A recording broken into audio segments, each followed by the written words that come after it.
Apa kabar Bunda? Bertemu lagi dengan saya Bidan Isna.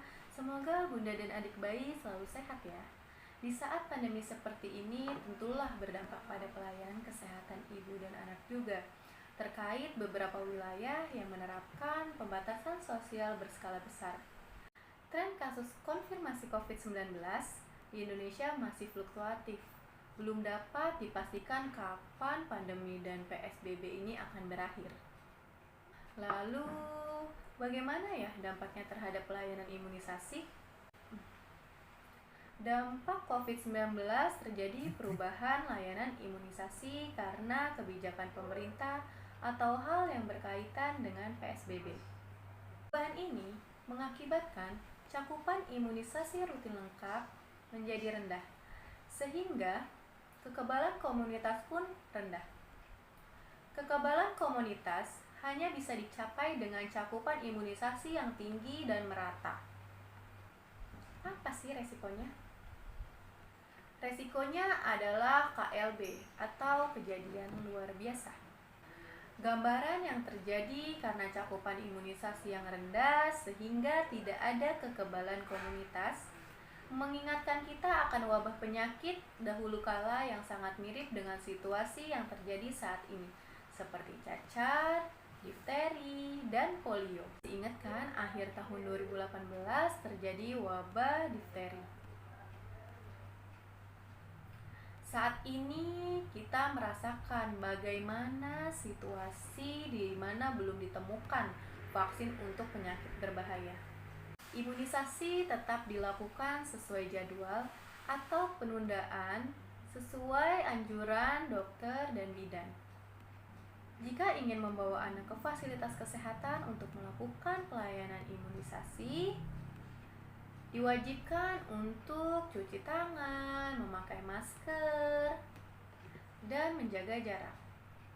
Begitupun di rumah. Yuk, sekarang saya ingin menjelaskan tentang imunisasi dasar lengkap.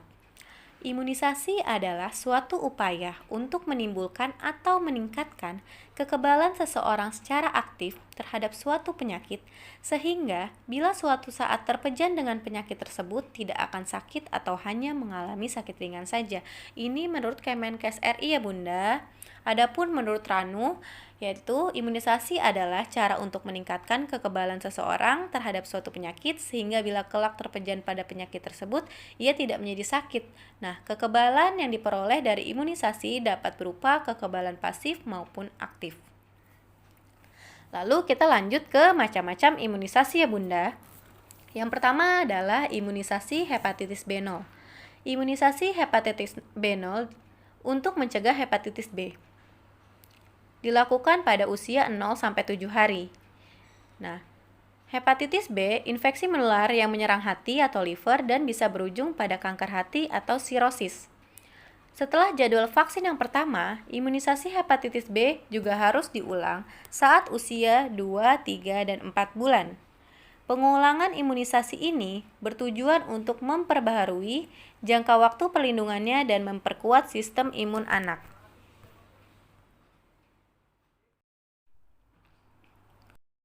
Selanjutnya, imunisasi BCG.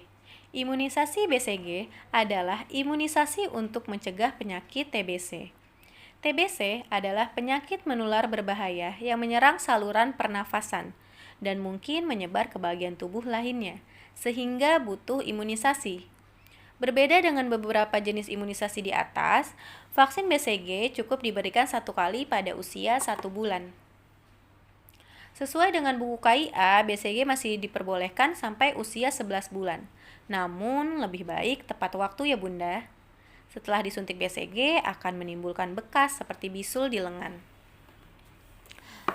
Bisul di lengan kanan bisa timbul pada jangka waktu 4 minggu sampai 4 bulan. Berbeda-beda setiap anak ya Bunda. Nah, BCG ini tidak menyebabkan demam, tidak diperkenalkan untuk kuyek-kuyek di bekas suntikan karena beresiko terjadi infeksi. Selanjutnya, vaksin pentavalen DPT HB HIB. Vaksin pentavalen merupakan vaksin kombinasi dari vaksin DPT. vaksin HB dan vaksin HIB, Haemophilus influenza tipe B. Vaksin ini diberikan untuk mencegah 6 penyakit sekaligus, yaitu difteri, pertusis atau batuk rejan, tetanus, hepatitis B, pneumonia, dan meningitis atau radang selaput otak. Jadwal pemberian vaksin ini sebanyak 4 kali, yaitu pada usia 2 bulan, 3 bulan, dan 4 bulan, dan diulang pada usia 18 bulan. Jika tidak dicegah sejak dini, beragam penyakit ini bisa menyebabkan masalah kesehatan yang lebih serius pada anak di masa depan. Difteri misalnya, dapat menyebabkan penyumbatan jalur nafas dan melumpuhkan kerja jantung. Sementara batuk rejan bisa berujung pada infeksi pneumonia dan tetanus bisa melumpuhkan saraf dan otot-otot tubuh. Begitu pula dengan Haemophilus influenza tipe B yang bisa menyebabkan pneumonia dan meningitis di kemudian hari. Apa sih efek samping dari imunisasi DPT yang dapat muncul? Nah, yang pertama adalah demam ringan, yang kedua bengkak pada bagian suntikan, yang ketiga, kulit pada bagian suntikan menjadi merah dan sakit.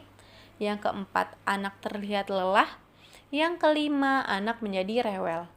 Efek samping tersebut biasanya akan terjadi dalam 1 hingga 3 hari setelah pemberian imunisasi. Banyak juga yang tidak mengalami efek samping ini.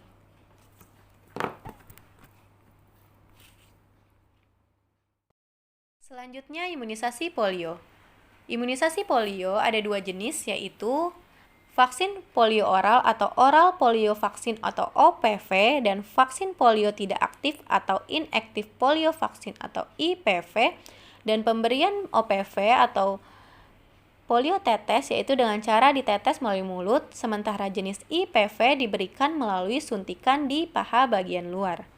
Polio adalah infeksi virus menular yang menyerang sistem saraf pusat di otak. Polio menyebabkan badan pengidapnya lumpuh sehingga dikenal juga sebagai penyakit lumpuh layu. Pada kasus yang lebih parah, polio sampai mengganggu pernafasan dan proses menelan sehingga dapat berakibat fatal bila tidak diobati. Itu kenapa bayi perlu mendapatkan vaksin polio secepatnya sebelum berusia genap 1 tahun. Vaksin polio terdiri dari 4 rangkaian yang harus dilengkapi semuanya. Vaksin yang pertama diberikan segera setelah bayi baru lahir, yang kedua pada usia 2 bulan, lalu 3 bulan, dan terakhir saat menginjak 4 bulan. Selanjutnya MR. Imunisasi MR bertujuan untuk mencegah penyakit campak atau measles dan rubella atau campak Jerman. Vaksin ini diberikan usia 9 bulan dan diulang pada usia 2 tahun. Terdapat efek dari imunisasi MR yang dapat terjadi, namun vaksin ini tetap terbilang sangat aman dan sebagian besar efek sampingnya ringan dan terjadi dalam waktu sebentar. Selain itu, efek yang timbul pada tiap orang dapat berbeda. Berikut beberapa efek dari imunisasi MR yang dapat terjadi.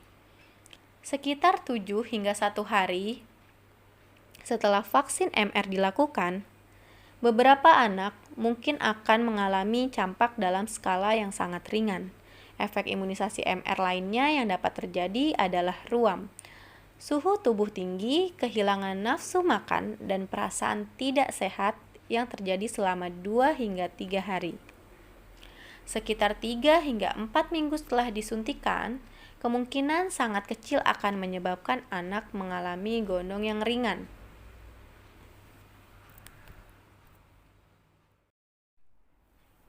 Nah, tadi adalah imunisasi dasar lengkap ya Bunda.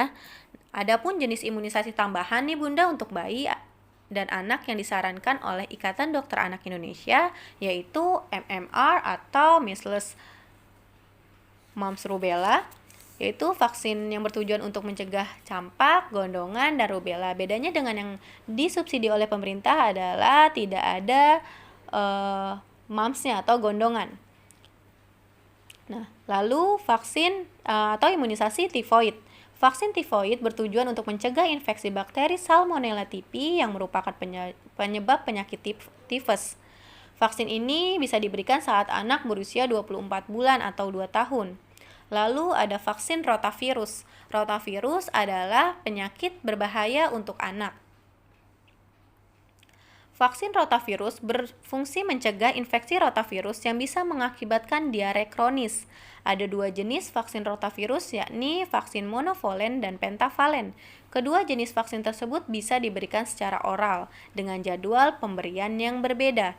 Vaksin monovalen diberikan 2 kali saat berusia 6-12 minggu dengan jarak waktu pemberian selama 8 minggu, sementara vaksin pentavalen diberikan 3 kali. Mulai saat anak berusia 2 bulan dengan jarak waktu pemberian per 4-10 minggu. Vaksin pentavalen terakhir maksimal diberikan saat anak berusia 8 bulan. Lalu pneumokokus atau PCV. Imunisasi PCV adalah imunisasi untuk melindungi anak dari infeksi bakteri pneumokokus. Nah, infeksi bakteri tersebut dapat menyebabkan penyakit pneumonia, meningitis, dan infeksi telinga. Vaksin ini bisa diberikan pada anak mulai usia 2, 4, dan 6 bulan. Jika diberikan pada anak yang sudah berusia di atas 2 tahun, PCV cukup diberikan sebanyak 1 kali. Lalu, varicella. Vaksin varicella atau Varivac adalah imunisasi rutin untuk mencegah cacar air. Vaksin ini biasanya diberikan 1 kali, tepatnya setelah anak berusia 12 bulan. Namun alangkah lebih baiknya untuk diberikan sebelum anak masuk sekolah dasar. Lalu selanjutnya imunisasi influenza. Imunisasi influenza idealnya diberikan saat anak minimal sudah berumur 6 bulan. Berbeda dengan jenis vaksin lainnya yang hanya diberikan sesuai jadwal, vaksin influenza tidak demikian. Imunisasi influenza boleh didapatkan kapan saja. Pemberian vaksin ini juga sebaiknya diulang kembali setiap tahun untuk mencegah anak terkena flu. Lalu hepatitis A. Hepatitis A adalah infeksi virus yang menyebar melalui makanan maupun feses penderitanya. Penyakit hepatitis A bisa menyerang siapa saja, termasuk anak-anak. Itu sebabnya pemberian imunisasi hepatitis A harus dilakukan sedini mungkin. Gimana Bunda? Sudah paham ya? Semoga yang tadi saya jelaskan bisa menjawab pertanyaan Bunda-Bunda semua. Jadi tadi kan ada efek samping nih Bunda. Nah, efek samping itu Bunda nggak usah khawatir karena efek sampingnya ringan. Nah, vaksin ini kan isinya virus yang dilemahkan atau yang dimatikan, sehingga badan ketika tubuh kita dimasukkan oleh benda asing ke dalam tubuh kita akan terjadi perlawanan atau penolakan. Nah akan membentuk sistem imun nih, sistem imun kita. Contoh misalnya disuntikan vaksin atau imunisasi BCG, disuntik ke dalam badan kita di lengan kanan, dibuat seperti benjolan, seperti bisul gitu ya. Nah, ketika dia masuk, badan kita akan apa nih yang masuk ke dalam badan gitu. Jadi akan membentuk tembok-tembok. Ingat ya iklan salah satu sabun. Nah, akan membentuk tembok-tembok yang sehingga virus itu tidak bisa masuk ke dalam atau bakteri itu tidak bisa masuk ke dalam gitu. Nah, tujuannya dibentuk tembok ini ketika ada vaksin ada virus dari luar, virus BCG dari luar yang tidak dilemahkan atau tidak dimatikan gitu kan, masuk ke dalam badan kita tanpa kita sadari. Nah, badan kita sudah punya benteng itu, sudah punya tembok itu, sehingga ketika masuk dari luar, efeknya yang kita rasakan juga mungkin tidak sakit terhadap penyakit TBC itu atau gejalanya ringan gitu ya. Semoga bunda-bunda sudah mengerti ya, itu hanya salah satu contoh yang bisa saya berikan gitu. Kalau misalnya ada bunda-bunda yang ingin bertanya atau minta materi lain, bunda-bunda bisa klik di kolom komentar, ketik di kolom komentar. Jangan lupa bunda-bunda like dan subscribe. Nah, karena penting banget nih bunda untuk mendukung kita buat video lagi nih ya, mengedukasi terus tentang pelayanan kesehatan ibu dan anak. Terima kasih. Bye.